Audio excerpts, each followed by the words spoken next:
The sun beamed through the curtains, casting golden streaks across the living room floor. Biskit the Calico sat perched atop the couch, her green eyes darting from one corner of the room to the next, seeking her next source of entertainment. To her, the world was a playground, and she was determined to conquer every inch of it. Her tail twitched with excitement, ready to spring into action at the slightest sound or movement. And then beside her, her older brother Chip, a wise Manx cat, lay curled up on his favorite cushion, savoring the warmth of the sunlight that filtered through the window. He stretched out, blinking lazily, content in the peace that surrounded him. But Biskit's restlessness was a constant reminder that peace rarely lasted long when she was around. Mama Biskit was bustling in the background, taping up a few cardboard boxes for return. The repetitive sound of packing tape ripping echoed through the room, briefly causing Chip's ears to twitch in mild irritation. He wasn't particularly fond of the noise, but Biskit, on the other hand, was mesmerized. Boxes were her favorite thing, perfect for hiding and pouncing and pretending like she was on a grand mission. A slow grin spread across her face as she watched her mom. With a graceful leap, Biskit launched herself into one of the open boxes, landing with a soft thud. She immediately pressed her tiny body into the corners, finding the cardboard's confines delightfully snug. "Ah, my very own fortress," she purred to herself, settling in cozily. The scent of the fresh cardboard wrapped around her like a warm hug. As the soft rustle of the tape filled the room, Biskit's eyelids fluttered and she drifted into a peaceful nap, the world outside her little box fading into a blissful dream. But moments later, a firm thud shook her from her slumber. The top of the box had been sealed shut. Biskit blinked groggily, confusion clouding her mind. Her once cozy retreat had turned into a cardboard prison. Her whiskers twitched and she scrunched up her face and thought, "Wait a minute," she thought. This is part of the plan, right? A new challenge? Rather than panic, her kitten-like mind spun the situation as an exciting twist. "I must be sent on a top-secret mission," she thought, her eyes widening with enthusiasm. "But I must escape."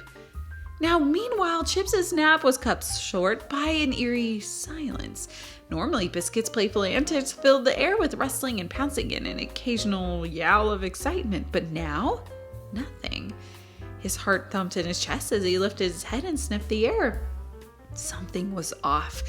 A tinge of worry crept into his unusually calm demeanor as he hopped down from his cushion. His small, tailless frame moved with calculated caution and his ears alert for any sign of movement. Chip padded softly across the room, following Biskit's familiar scent trail. He reached a spot where an open box had been, but it was empty now. The box was gone, and its contents mysteriously vanished. His green eyes widened with both confusion and worry. She was here, but now she's not. Where could she be? His heart continued to race. He needed guidance. Oh, great, but the first hurdle? The dreaded vacuum cleaner, which loomed like a scary monster in the hallway. Steeling himself, Chip took slow, deliberate steps, praying it wouldn't awaken. The loud hum of the vacuum had terrified him since he was a kitten, and its mere presence sent shivers down his spine. When he finally made it past unscathed, he let out a quiet sigh of relief. One challenge down, but more lay ahead. Next, he ventured outside, squinting into the bright sunlight as he searched for a familiar face. He found Mr. Whiskers, the wise old cat, lounging in the garden fence, flicking his tail as he watched a bird fly by. The cat blinked at him lazily as if he had been expecting him. "Ah, young Chip, you seek wisdom?" Mr. Whiskers purred. His voice deep and hoarse, a lifetime of experience in every word. "Biskit's gone," Chip blurted out, his worry spilling over. "She was in the box, and now, well, she's missing." Mr. Whiskers narrowed his golden eyes, sensing the urgency in Chip's tone. "Then you must follow the trail. Use your senses. Think like a cat of legend." The old cat's voice softened with a knowing wisdom. "Trust yourself, young one. The answers are often right under your nose." Now Chip took a deep breath, not wanting to stay long and knowing time was limited. The old cat's words echoed in his ears. "Use your senses, think like a cat of legend." Well, Chip wasn't sure what that meant, but he had no time to figure it out. He had to find Biskit. Back inside the box, Biskit was already formulating her grand escape plan. She pawed at the sides of the box, wriggling around to explore every nook and cranny, and her sharp eyes caught sight of a stray piece of bubble wrap. With her gleam of mischief in her eyes, she pounced on it, popping it with her claws. The satisfying pop echoed in her ears, and she giggled with delight. This is fun! But focus, Biskit, focus. She sniffed around, her whiskers twitching with concentration, and after a few moments of exploration, she discovered a weak seam in the box. It was small, but her claws were sharp, and with a mixture of patience and sheer determination, she began working at it, her tiny paws moving swiftly. Outside, Chip's investigation led him to the driveway. His sharp eyes were scanning the area, and there, just down the road, he spotted a delivery truck. Could that be where she was? His heart skipped a beat. Without a second thought, he ignored his usual cautious nature and dashed forward, his legs quickly getting tired as he ran faster than he ever had before. His mind was racing as he tried to keep up with the truck, but it was already moving toward the end of the street. He had to catch it before it disappeared for good. But he soon lost sight of the truck. Was it worth chasing if Biskit wasn't in there? He sniffed around for a scent. No, he couldn't find it anywhere. His eyes widened. What was he supposed to do now? But meanwhile, inside the box, Biskit worried that the box was stronger than she had anticipated. She squirmed, but the walls of the box remained steadfast, blocking her every move. No, I won't be trapped, she thought, her determination building. With a sudden burst of energy, she pawed fiercely at the box and her claws scratched against the cardboard. She gave an exasperated "Hi-ya!" when her first attempt only resulted in a soft crinkle of the material. Okay, Biskit, think, she told herself. Biskit dug her claws into the soft tape, tearing at it, but as she pulled, the tape resisted, stubbornly holding the seams together. Her tiny paws grew tired, but she refused to give up. She let out a growl of frustration and then paused to catch her breath. The heat inside the box was making her head spin. She could feel the weight of the cardboard pressing down on her, almost as though it were closing in. Her breath quickened, but she forced herself to calm down. I can do this, she whispered to herself. It's just a box. I've escaped from bigger things before. She stretched her legs and took another look at the tape. It was more challenging than she had expected, but that wasn't going to stop her.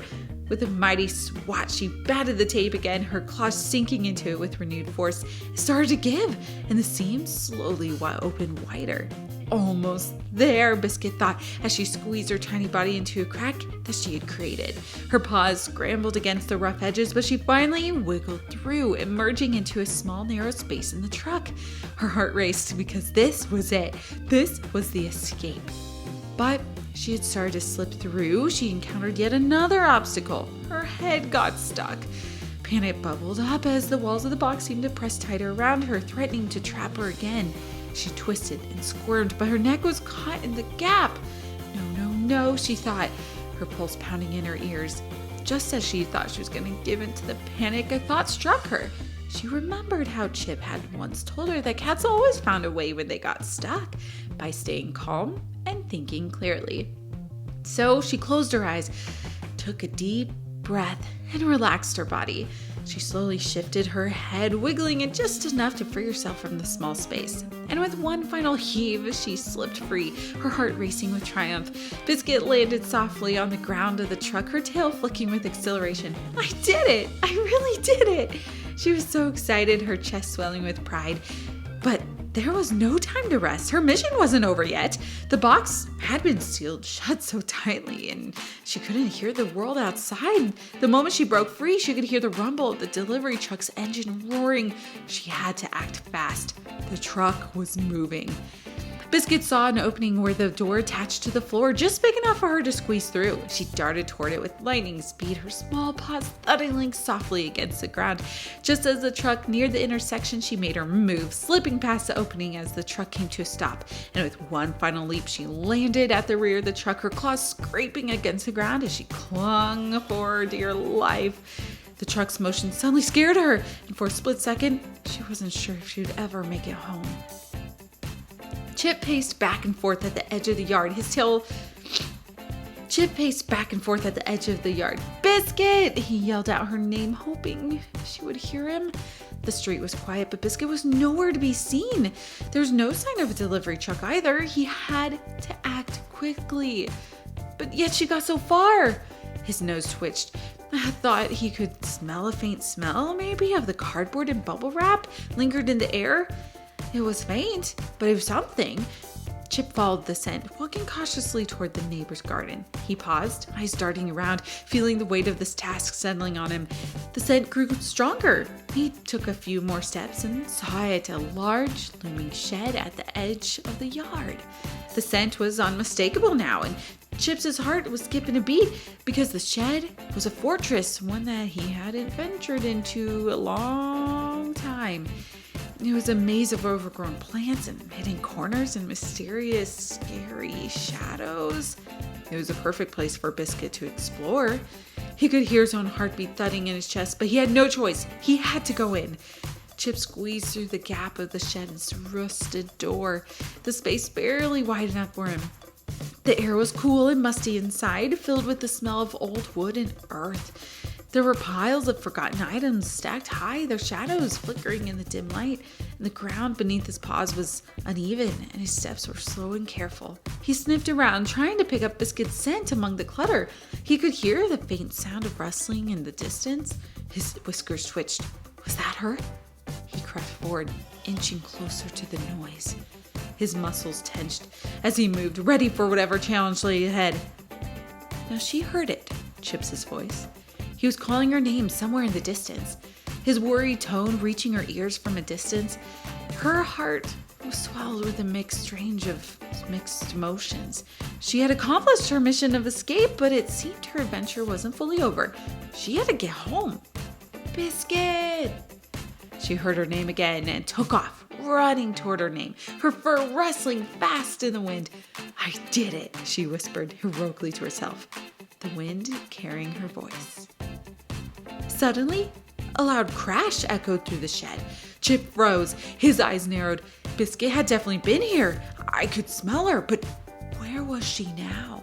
Without warning, a large pile of old newspapers toppled over, blocking his path. Chip hissed in the frustration and backed up. He wasn't sure if he could move the pile, but the sound of Biskit's giggling came from behind it. She was so close, but this was so weird. This was so confusing. Chip's paws dug into the earth as he gathered his courage. He had a choice, retreat or push forward. He wasn't about to give up now. He leapt onto the nearby stack of crates, the height giving him a better vantage point, and with one final leap, he landed on the pile of newspapers. He braced himself as the stack teetered, and then using all of his strength, Chip shoved the papers aside. The noise of them sliding across the floor made his heart continue to race. And there she was, Biskit, sitting triumphantly on the top of a pile of old boxes, completely unaware of his struggle. Biskit grinned, her eyes shining with excitement. Oh, Chip, you won't believe it. I was on an adventure, a real mission, and I escaped all by myself. I solved the mystery of the box of doom, she declared. Chip let out a very slow, shaky breath. He shook his head in both exasperation and fondness. Biskit, maybe next time think before you nap in random boxes. It was crazy. I attacked the tape and boxed the box of doom and ran, and then I heard your voice and... Chip suddenly put his arms around Biskit. She purred and nuzzled against him, her purring growing louder. I'm so glad you're safe, he sighed. As the sun began to set, casting long shadows over the yard, the two siblings walked back to their home and curled up together in their favorite spot by the window. Biskit was still buzzing from her grand adventure, her eyes wide with the thrill of her escape. Chip, on the other hand, sat silently, grateful that despite all of her antics, she made it back safely. He had no idea what she went through, but he was so glad to have his best friend back. Another day, another adventure. The two cats looked forward to what their next adventure would be.